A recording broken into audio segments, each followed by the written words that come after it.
Hello guys, good morning, good afternoon, good evening, जो भी जब भी वीडियो देख रहा होगा. Okay, so let me welcome you on behalf of another chapter in our GST series. ठीक है, जहाँ पे हम बात आज करने वाले हैं वो है रजिस्ट्रेशन के बारे में.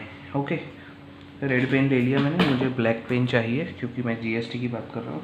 सो गाइस, जीएसटी रजिस्ट्रेशन से रिलेटेड जो हमारे प्रोविजंस है अंडर जीएसटी लॉ हम आज स्टडी करेंगे. सबसे पहले एक छोटा सा definition, concept of taxable person. So taxable person क्या होता है? सो अ रजिस्टर्ड पर्सन, ठीक है, जिसने जीएसटी में रजिस्ट्रेशन ले लिया है, रजिस्टर्ड पर्सन और a person liable to be registered, मतलब जिसको रजिस्ट्रेशन लेना जरूरी है, ठीक है, under the law is a taxable person. तो उसे टैक्सेबल पर्सन कहा जाता है. एक जिसने रजिस्ट्रेशन ले लिया है, दूसरा जिसे रजिस्ट्रेशन लेना ज़रूरी है. Okay, next, persons liable for registration. अब गाइस, कौन से ऐसे लोग हैं जिन्हें हम बोल सकते हैं that they are liable for registration under section 22. तो आइए बात करते हैं सेक्शन 22, वेयर एग्रीगेट टर्नओवर, ठीक है, जिसका एग्रीगेट टर्नओवर 20 लाख से ज़्यादा हो जाए, ठीक है, नॉन स्पेशल स्टेट्स में. और स्पेशल स्टेट्स में अगर उनका टर्नओवर 10 लाख एक्सीड कर जाए तो वो आपका पर्सन लाइबल फॉर रजिस्ट्रेशन हो जाएगा.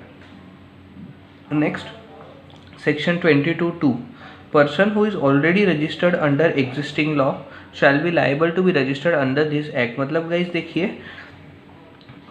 अपना जीएसटी आने से पहले सर्विस टैक्स या वैट हुआ करता था, ठीक है, गुड्स के लिए वैट और सर्विसेज के लिए सर्विस टैक्स. तो जो लोग उसमें रजिस्टर्ड थे उन्हें तो कंपलसरीली जीएसटी में रजिस्टर्ड होना ही था, ठीक है. तो a person who is already registered under existing law, ठीक है, shall be liable to be registered under this act. Okay guys, next, section 22(3), where the business of a registered person is transferred as going concern. तो किसी registered person का business अगर किसी दूसरे person को as a going concern transfer किया जाए, the transferee shall be liable to get registered from the date of transfer. तो जो transferee होगा उसे registration लेना compulsory है, ठीक है. Yes, next, section 22(4), ignoring section 1, 2, 3 above, मतलब इग्नोरिंग सब sections 1, 2, 3 above in case of amalgamation और demerger pursuant to an order of high court. तो गाइस, अगर हाई कोर्ट के ऑर्डर की वजह से आपने कोई अमालगमेशन या डी मर्जर में एंटर किया है, ठीक है, जिसमें हाई कोर्ट या ट्रिब्यूनल या किसी अदर लॉ का ऑर्डर आया है, then the transferee shall be liable to get registered. तो ट्रांसफरी को रजिस्ट्रेशन लेना ज़रूरी है. Okay, from the date of registration certificate issue incorporation certificate, ठीक है, from the date of issue of incorporation certificate. और ये ROC से मेरा मतलब है रजिस्ट्रार ऑफ कंपनीज, ठीक है, registrar of companies. Yes, okay. Now कुछ स्पेसिफिक नोट्स है मेरे पास. The aggregate turnover shall exclude inward supplies on which tax is payable under reverse charge. तो ये जहाँ पे मैं 20 लाख और 10 लाख की बात कर रहा हूँ, तो वहाँ पे आरसीएम वाली इनवर्ट सप्लाईज को इंक्लूड नहीं करना है. वैसे तो आप उस पर भी टैक्स भर रहे हो, तो आप सोचोगे कि जिस भी चीज़ पे हम टैक्स भर रहे हैं वो हमारे लिए टर्नओवर में इंक्लूड हो जाएगा, लेकिन यहाँ पे आरसीएम वाली इनवर्ट सप्लाईज को आपको इंक्लूड नहीं करना है guys. Okay, yes. Next, if a person has places of business in different states. तो अगर डिफरेंट स्टेट्स में आपके पास डिफरेंट प्लेस ऑफ बिजनेस है अक्रॉस इंडिया, या फिर उसके पास कोई एक ब्रांच है जो स्पेशल कैटेगरी स्टेट्स में है, in that case the threshold limit will be reduce to 10 lakhs. ठीक है गाइस, तो अगर आपके डिफरेंट स्टेट्स में ब्रांचेस है और उसमें से कोई एक ब्रांच भी अगर आपकी स्पेशल कैटेगरी स्टेट्स में है, तो आपकी ओवरऑल लिमिट जो है वो 10 लाख हो जाएगी, 20 लाख नहीं रह पाएगी. नेक्स्ट गाइस, और एक नोट है यहाँ पे, notification number 10 of 2019 exempts any person who is engaged in exclusive supply whose turnover is less than or equal to 40 lakh in a financial year from registration. तो गाइस, एक नया notification जो आया 10 of 2019, उसमें ये बताया गया था कि जो भी गुड्स का टर्नओवर कर रहा है, ठीक है, उसके लिए लिमिट जो है वो 20 लाख से 40 लाख कर दी गई है. Okay, yes. उसके अलावा लेकिन इस 40 lakhs के लिए कुछ एक्सेप्शंस है.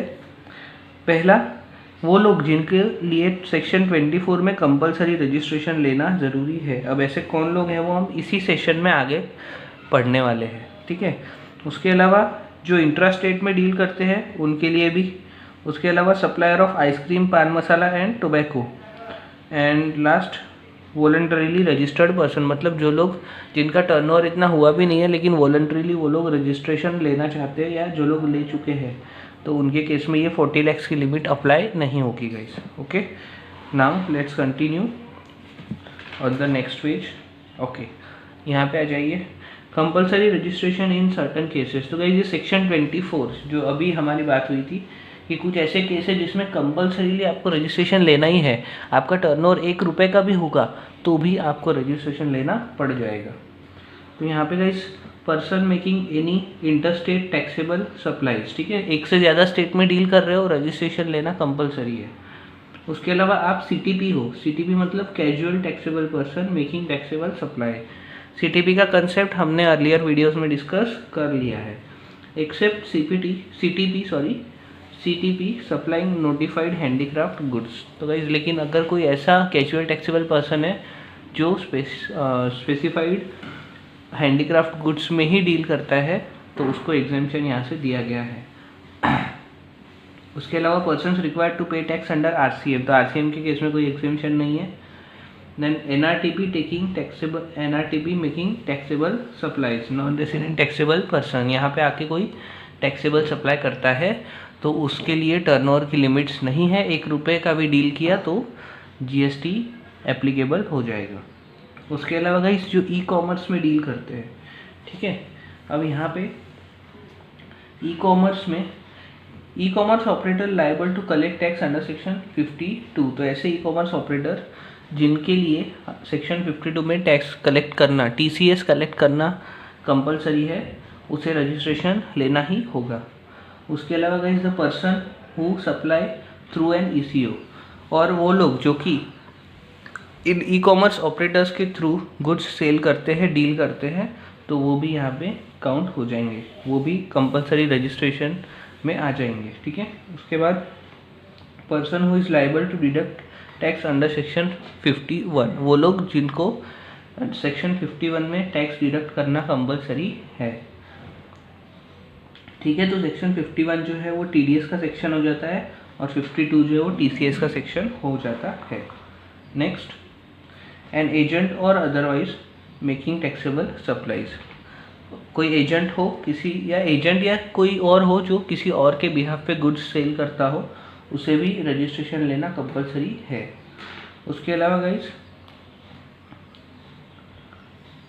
तो गाइज यहाँ पे जब मैंने सेक्शन 51 की बात करी ना, वो अगर ऑलरेडी उसके पास एक नॉर्मल रजिस्ट्रेशन है तो भी उसे अंडर सेक्शन 51 एक और दूसरा रजिस्ट्रेशन लेना पड़ता है as a TDS deductor, as a tax deductor, ठीक है। तो ये 2 डिफरेंट रजिस्ट्रेशन है, एक नॉर्मल जीएसटी नंबर और एक जो है वो जीएसटी नंबर जिसके केस में टीडीएस कट होता है, ठीक है guys, yes. Okay, next ISD, whether और not separately registered under this act. ISD guys बात की थी हमने, इनपुट सर्विस डिस्ट्रीब्यूटर, ठीक है, जो सेपरेटली रजिस्टर्ड हो या ना हो, आईएसडी का एक डिफरेंट रजिस्ट्रेशन रहेगा, वो लेना पड़ जाएगा। Every person supplying OIDR services, so guys ये भी हमने बात करी थी। ओआईडीआर का कंसेप्ट क्या है, ऑनलाइन जो सर्विसेज दी जाती है जिसमें इंटरनेट का बहुत इंपॉर्टेंट रोल होता है, that is OIDR services from non taxable territory to a person in taxable territory. तो ऐसा कोई पर्सन होगा जो आउट ऑफ इंडिया रहकर यहाँ के लोगों को कोई सर्विसेज दे रहा होगा जो कि ओआईडीआर की क्लासिफिकेशन में आती है, तो उस केस में उसे रजिस्ट्रेशन लेना कंपलसरी किया गया है। Such person registered to pay tax under reverse charge. अब गाइस देखो, अगर आपके ऊपर रिवर्स चार्ज एप्लीकेबल होता है तो आप टैक्स भरोगे, तो आप अपने नंबर के थ्रू ही टैक्स भरोगे ना, अपने रजिस्ट्रेशन नंबर के थ्रू ही टैक्स भरोगे, तो वो वहाँ तो कंपलसरी हो ही जाता है कि आपको नंबर लेना पड़ेगा। सच अदर पर्सन्स एज में बी नोटिफाइड। इसके अलावा गवर्नमेंट अगर कभी बोलती है कुछ स्पेसिफिक लोगों को कि आपको रजिस्ट्रेशन लेना होगा तो वो लोग भी रजिस्ट्रेशन ले लेंगे, ठीक है ना। तो ये तो गाइस हमारी बात हुई सेक्शन 24 के बारे में। जहाँ पे कौन से केसेस में कंपलसरी रजिस्ट्रेशन लेना रहेगा उस पर हमने डिस्कशन कर लिया है। नाउ यहाँ पे हम लोग गाइस सेक्शन 23 की बात कर लेते हैं, जहाँ पे persons not liable for registration, ऐसे कौन लोग हैं जिन्हें रजिस्ट्रेशन लेना ज़रूरी नहीं है। So those engage in supplying goods और services not liable to tax. तो गाइस अगर आप कोई ऐसी गुड्स में डील कर रहे हो जिसके ऊपर टैक्स लगता ही नहीं है या जो टैक्स से पूरी तरह से एग्जेम्प्ट किया गया है, फॉर एग्जांपल आप फूड ग्रेन्स में डील कर रहे हो, ठीक है, या आप मिल्क में डील कर रहे हो, फूड ग्रेन्स पे डील कर रहे हो, तो आप तो वैसे भी उसके ऊपर कोई जीएसटी लगता नहीं है, तो फिर एग्जेम्पशन दिया गया है। उसके अलावा आप एग्रीकल्चरिस्ट हो, आप फार्मर हो, ठीक है, तो agriculturist to the extent of supply of produce out of cultivation of land, उन्हें भी एग्जेम्पशन दिया है। Next, specified category notified by government, तो उसमें दिया है guys the persons making only RCM supplies. ऐसे लोग गाइस जो ऐसे गुड्स सप्लाई करते हैं जिसके ऊपर जीएसटी है ना, परचेसर पे करता है, मतलब जो भी उनसे गुड्स परचेस करता है उसे अंडर आरसीएम जीएसटी पे करना पड़ता है। तो गवर्नमेंट का पर्पस क्या है कि उन्हें टैक्स मिले, तो टैक्स तो उन्हें मिल ही रहा है, तो फिर वो लोग ऐसे केस में जो सेलर है उन्हें रजिस्ट्रेशन से एग्जेम्पशन दे रखे हैं। The person making interstate supplies of taxable services up to 20 lakh. और उसके अलावा गाइस यहाँ पे देखिए स्पेसिफिक एग्जेम्पशन दे दिया, ऐसा पर्सन जो कि इंटरस्टेट सप्लाई करता है up to ₹20 lakh in up to ₹20 lakh in a year, नहीं, हाँ, अप टू ₹20 लाख, तो उस केस में उन्हें एग्जेम्पशन दिया है। Okay, next point, person making interstate supplies of notified handicraft goods up to ₹20 lakh, ऐसे केस में भी एग्जेम्पशन दिया है। Only such person obtain PAN and generate e way bill, लेकिन वहाँ पे गाइस कंडीशन लगाई कि ऐसे पर्सन को रजिस्ट्रेशन से माफ़ी देंगे, लेकिन अगर वो पैन नंबर ले लेता है और उसके अलावा वो ई-वे बिल फाइल करता है तो ही, ठीक है। Next, casual taxable person making interstate supplies of notified handicraft goods. Again guys notified handicraft goods up to ₹20 lakh अगर कैजुअल टैक्सेबल पर्सन भी डील करता है तो उसे एग्जेम्पशन दिया है, लेकिन वापस वही रिक्वायरमेंट कि वो पैन ले ले और ई-वे बिल सबमिट कर दे, ठीक है। Next, person making supply of services through ECO up to 20 lakh rupees. उसके अलावा गाइस और एक एग्जेम्पशन दिया है, क्योंकि अब क्या हो रहा था, ये ई-कॉमर्स ऑपरेटर के थ्रू, अमेजोन या फ्लिपकार्ट के थ्रू जो छोटे बिजनेस वाले लोग हैं वो भी कुछ गुड्स सेल कर रहे थे, ठीक है गाइस, तो उन्हें भी 20 लाख तक का एग्जेम्पशन दे दिया है, ठीक है। लेकिन गाइस यहाँ पे स्पेसिफिकली दिया है सप्लाई ऑफ सर्विसेज, गुड्स नहीं, ठीक है, supply of services through ECO up to 20 lakh rupees, ठीक है। तो ईसीओ के थ्रू कुछ सर्विसेज दी जाती है, फॉर एग्जांपल जो बड़ी सिटीज़ होती है वहाँ पे कुछ repairing services, for example plumber या कारपेंटर को हायर करते हैं ऑनलाइन साइट्स के थ्रू, ठीक है। तो वो जो लोग हैं उन्हें अप टू 20 लाख तक एग्जेम्पशन दिया है सिर्फ सर्विसेज के केस में। मतलब अगर आप ईसीओ के थ्रू गुड्स सेल कर रहे हो तो फिर आप जो है आपको रजिस्ट्रेशन लेना कंपलसरी ही रहेगा, ठीक है। नेक्स्ट, एक note, a commission agent who is making supplies on behalf of non taxable person is not liable for compulsory registration. तो गाइस देखो, अगर जो एजेंट है वो किसी नॉन टैक्सेबल पर्सन के बिहाफ पे गुड्स सेल कर रहा है तो उसे रजिस्ट्रेशन नहीं लेना पड़ेगा।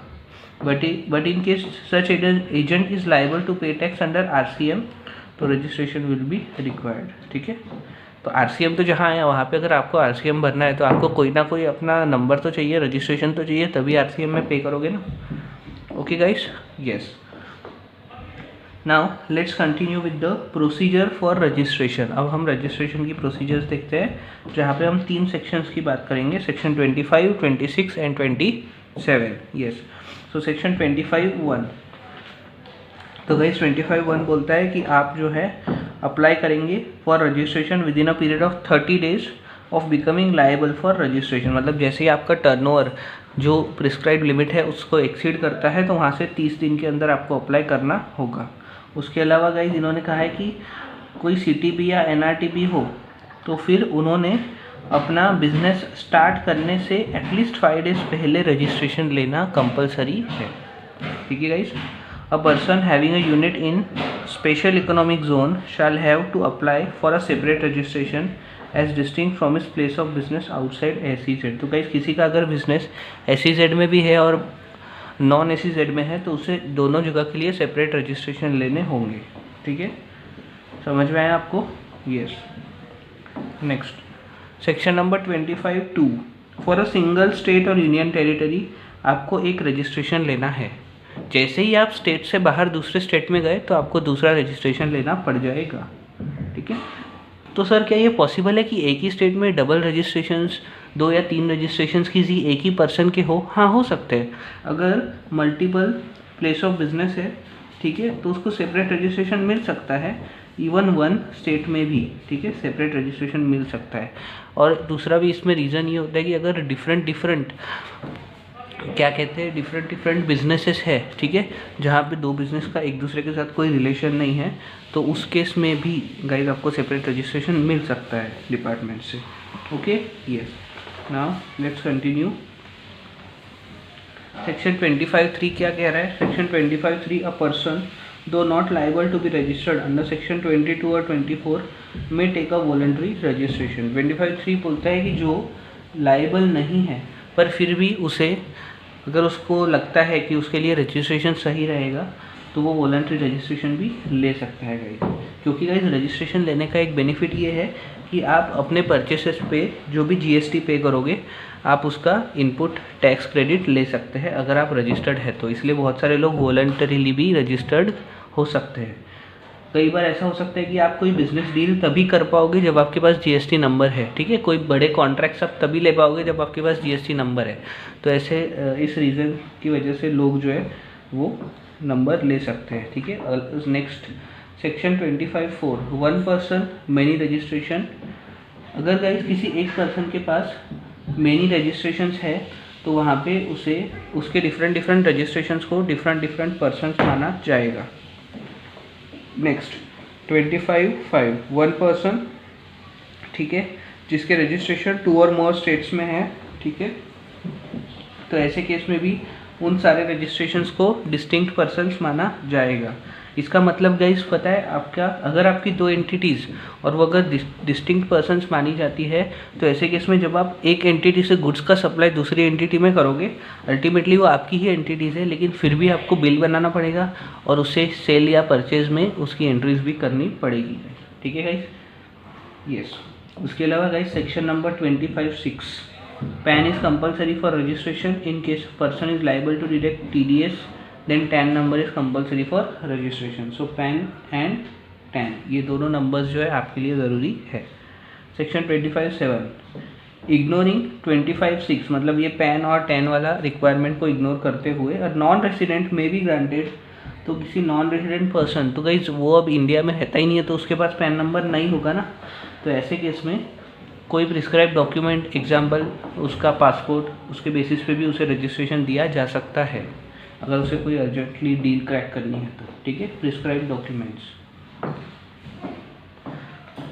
Now section 25(8) if a person is liable for registration but does not get registration then proper officer may forcefully register such person. तो गाइस यहाँ पे ये बोला जा रहा है कि अगर कोई पर्सन लाइबल फॉर रजिस्ट्रेशन था बट फिर भी वो बिजनेस करता जाता है और रजिस्ट्रेशन करवाता ही नहीं है, तो ऐसे केस में GST ऑफिसर के पास ये पावर है कि उससे फोर्सफुली GST में रजिस्टर करवाया जा सकता है गाइस। ओके।